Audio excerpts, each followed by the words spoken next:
을지로에 갔습죠. 연차였는데 오전에는 집에서 일을 해야 했어요. 점심때쯤 억울한 마음이 들어 노트북 싸들고 나오긴 했는데 정해놓은 게 없다 보니 뭘 할까 갈팡질팡 하던 중 냉면이 생각나더라고요. 그래서 오장동 흥남집으로 이번엔 함흥냉면입니다. 점심시간이 좀 지나서 갔더니 대기 없이 바로 들어갈 수 있었습니다. 아마 평일이라서 더 그런 것 같습니다. 일단 육수 따라 넣고 육수 맛이 나쁘지 않습니다. 주전자에 이렇게 육수 가득 담아서 주는 거 정말 마음에 들어요. 먹다 보면 2잔 이상은 꼭 마시게 되잖아요. 기분 탓인 건지 양이 좀 줄어든 느낌입니다. 원래 이 정도 줬었나? 오랜만이라 가늠이 안 된 건지 어쩐 건지 모르겠지만 실제로 3분 만에 먹어 치웠어요. 냉면은 처음에 이렇게 면과 소스 섞을 때 제일 설레요. 하긴 어떤 음식이든 막 나와서 숟가락 젓가락 들고 먹으려고 할 때 다 설레긴 하죠. 냉면 중에 회냉면을 제일로 좋아하는데 동네 애정하던 할머니 냉면집이 없어지고 회냉면 찾아 유랑하던 시절 그나마 제가 먹고 만족했던 집이 바로 이 흥남집입니다. 물론 다 먹고 나면 이상하게 그 할머니 집 냉면이 생각나면서 아 뭔가 좀 아쉽다 하는 생각이 한켠에 남긴 하지만 뭐 어쩌겠어요. 받아들일 건 받아들여야죠. 언제까지 그렇게 없어진 할머니 집 냉면만 찾아다닐 순 없잖아요. 아 그렇다고 흥남집 회냉면이 그저 그렇다는 건 절대로 아닙니다. 면발도 그렇고 양념도 그렇고 특히 이 회무침은 말이 필요 없이 너무 맛있습니다. 할머니네 집 아니었다면 아마 제 마음속 회냉면 1순위는 흥남집이었을 거예요. 냉면을 좋아해서 산 냉면 열전 냉면책에서 찾아보니 원래 함흥에는 함흥냉면이 없다고 합니다. 함흥 지방에서 감자가 많이 나오는데 일제시대 때 전분의 가치를 알아본 일본 사람들이 감자 전분을 산업화하면서 함흥 지방에 감자 전분이 넘쳐나게 되었다고 하는데요. 원래 감자 전분으로 반죽을 하면 딱딱해져서 국수를 만들어 먹기 힘든데 때마침 기계식 제면기가 등장하면서 함흥식 녹마구스가 인기를 끌었다고 합니다. 그런데 6.25 전쟁이 터지고 함흥에서 피나온 실향민 중에서 한혜선 할머니께서 서울 오장동 판자촌에 정착하시면서 생계가 막막하던 차에 고향에서 먹던 녹마구스를 생각해 이름도 없이 장사를 시작했는데 그때 손맛이 좋아서 인기를 끌었다고 하네요. 그 당시에 평양냉면도 인기를 끌었는데 그럼 우린 함흥냉면이라고 하자. 그래서 그렇게 부른 게 지금의 함흥냉면이라고 합니다. 오장동 함흥냉면 이렇게 된 거는 그 할머니가 이제 시작을 하면서 주변에 여러 함흥냉면 가게가 생겼는데 뭐 원조집, 흥남집, 신창면옥 이렇게 서로 공존하면서 잘 지내게 되면서 오장동 함흥냉면이 생겼다고 하네요. 그 오장동에 있던 신창면옥은 지금 평택에 이전에 있는데 제가 사실 신창면옥 회냉면은 아직 먹어보지 못했는데요. 뭐 어쨌든 오장동에 있는 그 함흥냉면 집에서 원조집보다는 제 입맛에는 흥남집이 더 맞는 것 같습니다. 물론 아직까지 늘 변함없는 1등은 없어진 할머니집 냉면이지만요. 흥남집 냉면 양념은 정말 텁텁함 없이 깔끔합니다. 냉면 먹다 보면 양념이 모든 맛을 지배하는 경우가 있는데 그러다 보면 나중에 짠맛만 강하게 남는 경우가 있거든요. 하지만 흥남집은 면발, 양념, 해무침, 심지어 오이, 고명까지 모두 다 어느 것 하나에 휩쓸리지 않고 각자의 고유의 맛을 잘 알아서 낸단 말이죠. 보세요. 뭐 하나 빼놓지 않고 싹싹 오물오물 다 먹어치운 거. 다 먹고 하나 더 시켜 먹어야 하나 고민했지만 다무리해서 참았습니다. 이 자는 만선우프로 평일 낮에 오는 만선우프가 또 매력적이거든요. 사람 없이 한가한데 이렇게 생맥 한 잔의 여유를 즐기기에 딱 적당하니 좋습니다.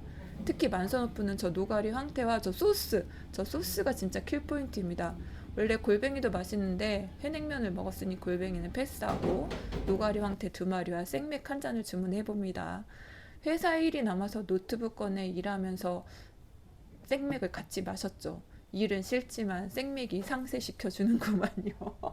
사실 일 때문에 커피집으로 갈까 생각했는데 생맥이 생각나서 만선호프로 왔거든요. 근데 역시 굿 초이스였던 것 같습니다. 한낮에 가면은 어르신들이 좀 많이 계세요. 그날도 어르신들이 만났는데 제 뒷자리에 남녀 두 명씩 이렇게 어르신들이 계셨는데 여자분들이 진주에서 오셨나 봐요. 남자분들께서 진주 사람 칭찬을 하시는데 이게 들으려고 들은 건 아니고요. 어르신들 진짜입니다. 들렸어요. 혼자 말 안 하고 맥주만 마시고 있으니까. 그게 이렇게 듣는 게 좀 꿀잼이더라고요. 더 듣고 싶었지만 조용히 다 먹고 일어났습니다. 일도 다 하고 생맥도 마셨겠다. 해 떨어지기 전에 연차의 한가로움을 즐기기 위해 다시 나왔으나 노트북 때문에 가방은 무겁고 이게 한가로움이 맞나 싶은 생각이 뭐 여하튼 제가 걷는 거 좋아하는데 저 코스도 걷기 코스 좀 좋아하는 코스입니다. 경복궁에서 인왕산 쪽으로 올라가서 부암동으로 가면 고블린 피자 계열사가 있고 독립문으로 가면 석교 순대집과 꽈배기집이 있고 삼청동 쪽으로 해서 성균관대 후문 산길로 가면 또 성북동으로 넘어가면서 성북집 칼국수집이 있거든요.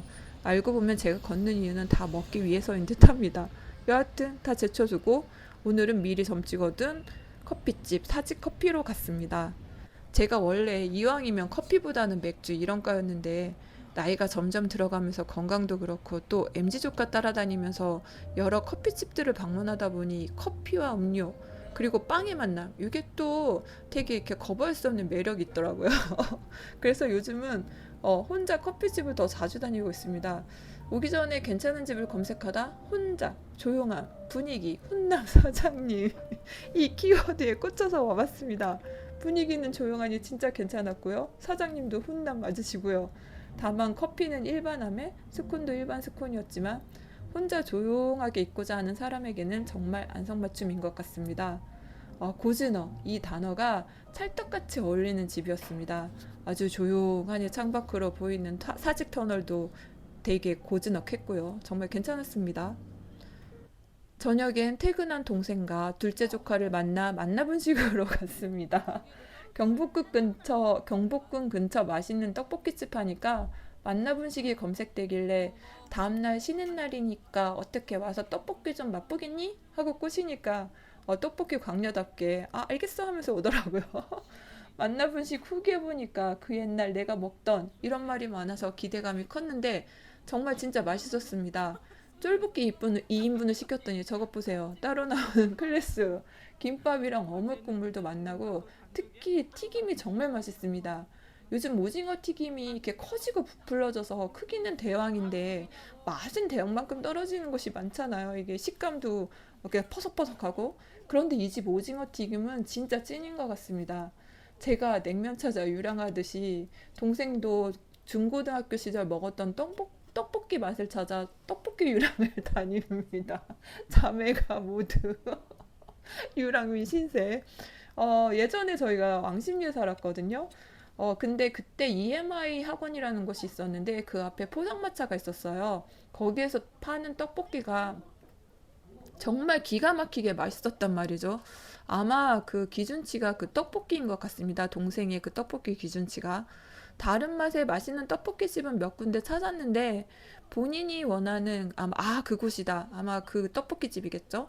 하는 찰떡 같은 집은 아직 찾지 못했습니다. 그래서 가는 곳마다 맛있다 하는 집을 검색해서 가보고 있는데요.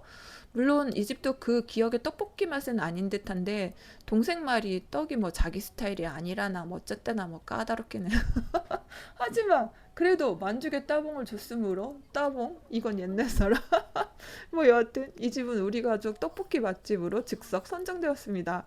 거의 마감 시간쯤 갔는데 재료 소진된 게 많아서 사실 먹고 싶던 메뉴는 제대로 맛보지 못했습니다. 어묵이나 순대, 오리지널 떡볶이 이런 게 다 마감돼서 주문 가능한 메뉴로만 먹었거든요. 그 메뉴들도 충분히 맛있었지만 그래도 다시 한번 방문해야 할 명분을 만들었죠. 역시 맛있는 곳은 한 번 더 방문하고 그래도 맛있으면 계속 방문하는 거. 이거 뭐 국룰 아니겠어요? 밤의 경복궁 멋있네요. 도심 속에 이렇게 현대적인 빌딩과 전통적인 궁이 같이 있다니 생각해보면 서울은 참 멋진 도시인 것 같아요. 그래서 요즘 경복궁에 가보면 외국인이 반 이상은 차지하는 것 같습니다. 국뽕이다 할 수 있지만 그래도 이렇게 외국인이 한복 입고 경복궁 보면서 좋아하는 거 보면 괜히 감동스럽고 뿌듯한 기분이 든단 말이죠. 아주 자랑스럽습니다.